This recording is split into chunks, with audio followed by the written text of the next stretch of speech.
Think about it. You can look at any business, and if you want to know what shifts a business, what shifts your life, there's one force: decision-making.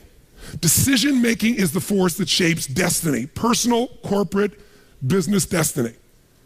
How many of you can think of decisions that you made years ago, 1 or 2 decisions, 5, 10, 15 years ago, that decision, you may not have realized it at the time, but that decision was one of the most important decisions of your life. If you'd made a different decision there, you've gone a different direction, your life would be completely different today. Who can relate to this in your life? Say I. The secret then is getting darn good at making more effective decisions. Now, by the way, are we always going to make the right decision, yes or no? Absolutely not, no way in a million years.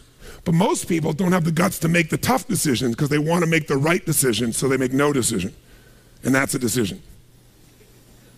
Isn't it true? And what happens is the world takes them over. So decision-making is the power. Now, there's 3 decisions you're making every moment of your life and of your business. You're making it right now in this room. And if you're watching here on film especially, you might make some decisions because you're not in the environment that's different. But the first decision you're making every moment of your life that affects your life and business is, what are you going to focus on? Because whatever you focus on, you're going to feel. So as a business owner, every employee you have each day comes in and they make decisions about what to focus on. Some people focus on their own needs, some people focus on the customer's needs. Is that going to change the quality of what your business does? How it does, yes or no? A little or completely? Completely. Some people focus on what they can't control every day. Can you predict, if you're focusing every day on what you can't control, how you're going to feel about your life or your business? You're going to be overwhelmed, you're going to be depressed, you're going to be frustrated. Right now, you're deciding what to focus on. You can be focusing on, okay, we're getting into it now. I got the energy, now we're going to get into the meat of this. You're right, all business is decision-making, better decisions, better life. Or you could be saying, wow, my neighbor smells after all that jumping up and down. Notice that focus, right? Whatever you focus on, you're going to experience though, true? Now, some people make a decision and then they focus on the decision about how it didn't work out versus what they learned. Because there are going to be plenty of decisions that don't work out. In fact, probably if we were honest, most of us forget them. But most of our decisions aren't necessarily the right decisions if we make gutsy ones. But the ultimate decision is the ability to choose again. So focus is a decision. It's happening right now. It's happening in your business. But here's what we're looking for. There's a pattern of focus. At some stages in business, as you're going to learn today, the focus of the entrepreneur in the business is increasing sales. And they increase sales, and when they're successful, they eventually fail. Because their sales are increasing, but what's not? Someone tell me, what's not? Profits. Some people are totally focused on profits, profits, profits. Can you make any company profitable, yes or no? Sure you can. Cut enough stuff, you can make any company profitable for a while. A day, a week, a month, a year, a decade. True? At different stages in the business, you must change your focus. There's a life cycle to a business. If you're going to make effective decisions, you got to know where you are on that life cycle. You make decisions differently for a teenager than a toddler, than a grown adult, don't you? Same thing's true in a business, in your life. So if you're going to control your life, the way you take control is making new choices. If you don't like how things are, what do you got to do? Change it. And to change it, you have to make a decision. And by the way, leaders make decisions. That's what makes somebody a leader. They have the guts to make the most difficult decisions nobody else has the guts to make. And they know they're going to be wrong. But if they're wrong, what will they do? They'll know what they want, they see it's not working, and they'll do what? Change it, which means they'll make another decision, do something new, and see if it works. That's the essence of how we grow. So first decision controls your life is focus. Lots of patterns. Some people focus on what they can control, some focus on what they can't control. Some focus on customers, as I said, some focus on themselves. If you've made this whole business about meeting your needs, you can run a successful business, but it'll be a job. Because you'll never be able to sell it. Because if it's just meeting your needs, it's not a system. It demands your attention, your connection. It's giving what you want. But ultimately, it's not going to give somebody else what they want, so you can't sell it. If you can't sell your business, if you don't have an exit strategy, you have a job. I don't care how successful the business is. That doesn't mean you have to sell the business.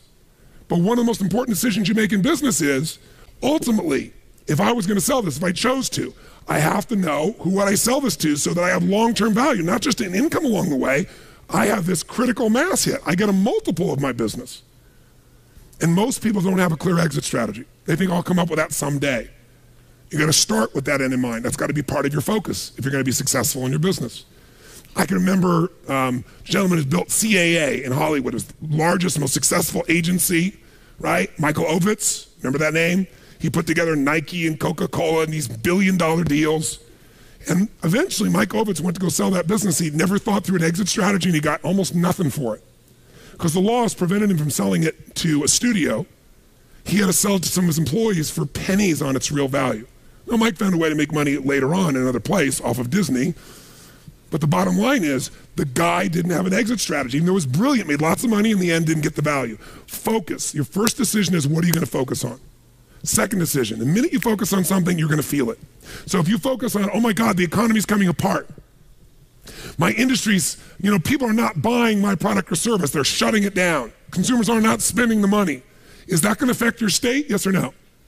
Now, should you lie to yourself and just pretend there aren't challenges? No. But you're going to have to focus instead on, what am I going to do? What's the need that's still there? In any marketplace, there's always still people buying. I've seen it throughout the years. Even in some simple little business, let's say you're a realtor. You have your own little real estate office, or you kind of your own salesperson. You got a couple people that work with you that help you leverage yourself. Something that simple. I remember years ago, I met a woman named Marty Rodriguez. She's from the town I grew up in. She came to one of my seminars, and then she would be sitting in the front row, and in a year, I may have done 25 seminars. She was probably at 10 of them, same seminar, in the front row. This is a woman who was the #1 real estate agent for Century 21 in the free world. 9 out of 11 years. I watched her in good times make money, in the worst times make money. A few years ago, she sold more real estate in the city she's from than the entire multiple listing service of other agents combined. One person. Now she built it into a business. She's got a whole team that runs it, but it's still her. She built the brand. How does she do well when it's going horrible? She says, I love when the economy gets terrible because it gets rid of all those flaky realtors. All those flaky mortgage brokers. There's so many of them. They got in the business, was going up, and they all got successful because they were on a trend. When the trend crashed, they all left me all the business. She loves these times. But the reason is her focus is different. Does that make sense? Completely different focus. So, when you're focusing, you got to decide what I'm going to focus on. But as soon as you focus on something, even if it's not true, you're going to feel it. So if you think someone tells you, someone screwed you over, they took advantage of you, and you're like, what? And you're all upset, and you picture it in your mind, and now you're angry. And then later you go to confront this person, and you find out it wasn't true. Who's ever had something like this happen and felt like an idiot? Raise your hand and say, I. But when you focus on it, does it control you? Do you feel it? Yes or no? So just write, focus equals feeling. Whatever you focus on, you're going to feel. And as a leader, you're going to have to manage those feelings. And you're going to do it by managing your focus. By the way, if you're going to lead other people, do you have to create a focus for the company, for the organization to be successful? Yes or no? You got to find yourself, what are people focusing on? It's affecting all the decisions in the company. So as soon as you focus on it, finally get to decision number 2. Decision number 2 is, what does this mean? When you focus on something, you got to give it a meaning. Is this the end or the beginning? If you think this is the end of your business, the end of opportunity, the end of our economy, are you going to feel differently and act differently than if you think it's the beginning? Yes or no? See, the difference between Joe Kennedy with $4 million in 1929 and Joe Kennedy with $180+ million in 1932, that big a jump, different focus, different meaning. When everybody else said it was the end and they were focusing on how to survive, he was focusing on how to take market share. He was focusing on what the opportunities were. The meaning for him was, is this the greatest opportunity of my lifetime? There'll never be another time like this. And he made enough money in that time that took care of all his heirs after that for decades to come. All because he had a different focus and a different meaning. Listen, if you're in an intimate relationship and you think it's the end of that relationship, are you going to treat that person the same way as if you think it's the beginning? Yes or no? No. Somebody's laughing over here. They know. No way. But you know what? In the beginning of a relationship, what will you do for somebody you love? What will you do for them? Come on, what? What? If they say, would you take out the trash? What do you say? I'll take out the trash, of course. What else would you like me to do? Isn't it true?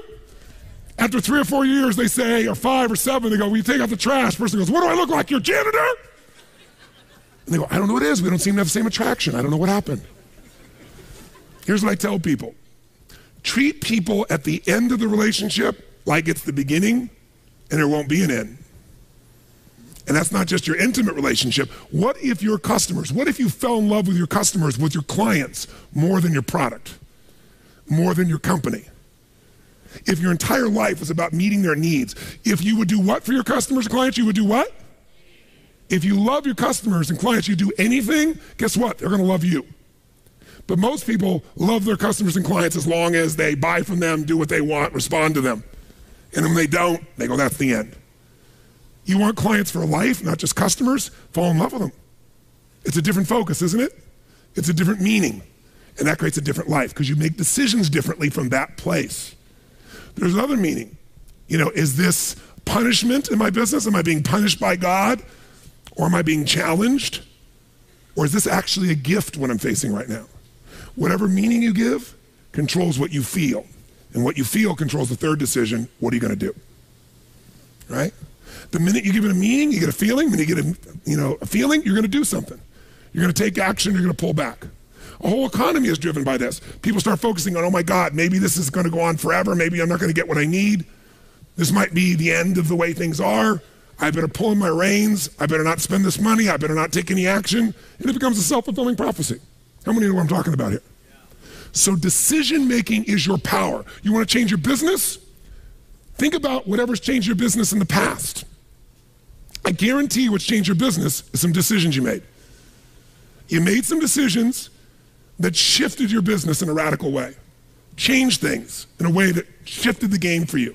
Decisions about people, decisions about products, decisions about marketing or promotion, decisions about locations, decisions about what you're going to offer, your offerings. Decisions. You want to change your whole business, you can do it next few days just with some new decisions, but you're going to get stimulated, all kinds of decisions to look at. You got to decide which ones will make the biggest difference. Today, again, is going to help you understand where those decisions need to be focused based on where you are in the life cycle of your business and where you are in your personal life cycle. By the way, do you make decisions differently? Do you look at time differently when you're 20 than when you're 30, than when you're 40, than when you're 50, than when you're 60, than when you're 70? Yes or no? It'll affect your decisions.